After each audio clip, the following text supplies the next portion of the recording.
Being a middle child can be difficult, especially when your younger brother is the standard Megane and your older brother is the Renaultsport 275. Fortunately, Renault's latest entry into the Megane range shouldn't really worry about getting attention. The thing is, this is a hot hatch. And in that category you have cars like the VW Golf R, the Seat Leon Cupra and the Ford Focus ST. Can the little Frenchie really compete? Well, I guess there's only one way to find out. The Renault GT 220 uses the chassis and the engine of the Renaultsport 275. It comes in 3 flavours. You've got the Sport Tourer, the hatch and the coupe we're driving here, which is lower, has 2 fewer doors and is definitely the easiest on the eye. Compared with the standard Megane, the GT 220 benefits from more aggressive styling, 18-inch alloys and a rather fetching shade of grey on the door mirrors. Other standard extras include keyless entry and a stop-start engine button, and sporty seats, which are suitably comfy and supportive.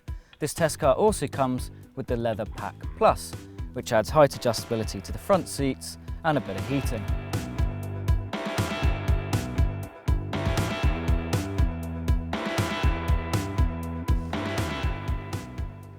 Side by side with the Focus ST and the Leon, the Megane is just that little bit more graceful and much curvier.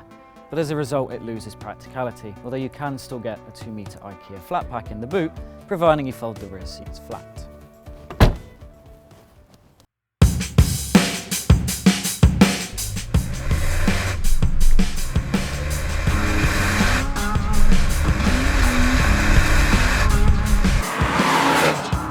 I had fears that Renault had just stuck on a Go Faster stripe and a bit of a body kit and left it at that, but this really is anything but. It's the Renaultsport 275's little brother.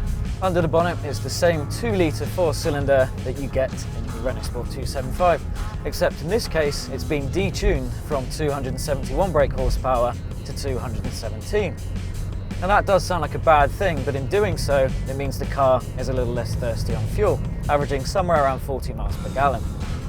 0 to 62 in 7.6 seconds might sound a little bit slow in this day and age, but really it's more than fast enough for UK roads. Keep the revs high and the GT220 will give you an impressive 250 foot-pounds of torque, giving you a grin-inducing surge of pace whenever you want it. The GT220 is a bit of a handful, and that's because it lacks a limited slip differential that you get on the Renault Sport, and there's also a severe amount of torque steer. But if anything, it just makes it that much more fun, and it's definitely manageable in the dry.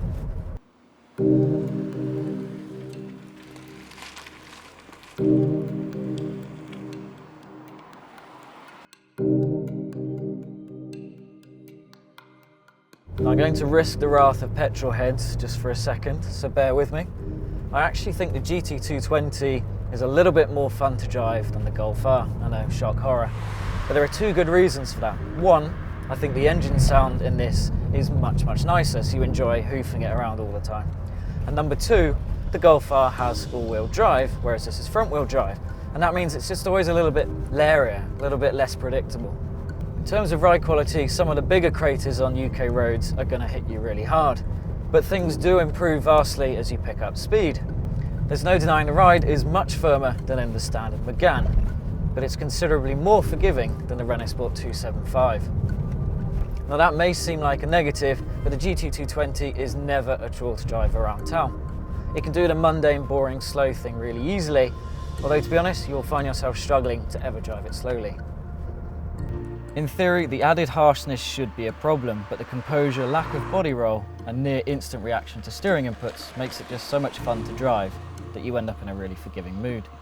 It's always tempting to take the scenic route, and you never regret doing so, even if there could be a bit more steering feel. The Megane GT 220 is suitably quiet at motorway speeds, and the seats make long journeys comfortable.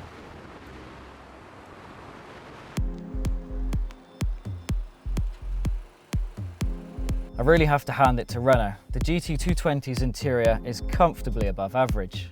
A strip of carbon fibre, sporty seats, and a bit of contrasting red here and there just makes it feel a little bit more special.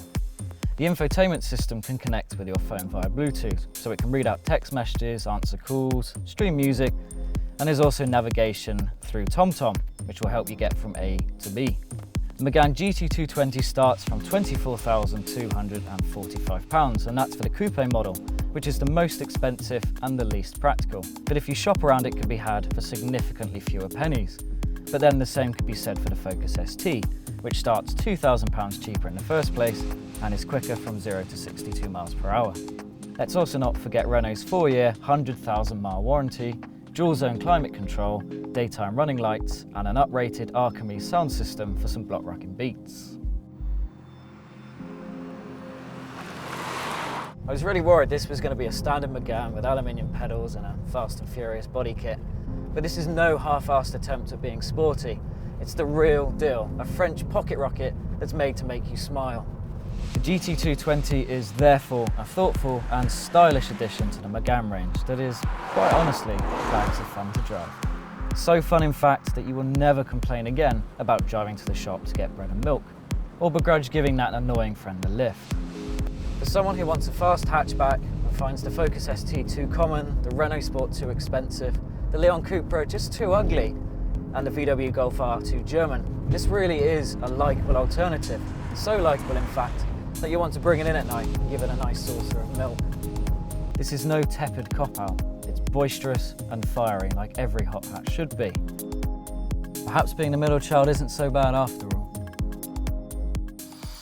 Until now, this is its replacement, the Nissan Pulsar.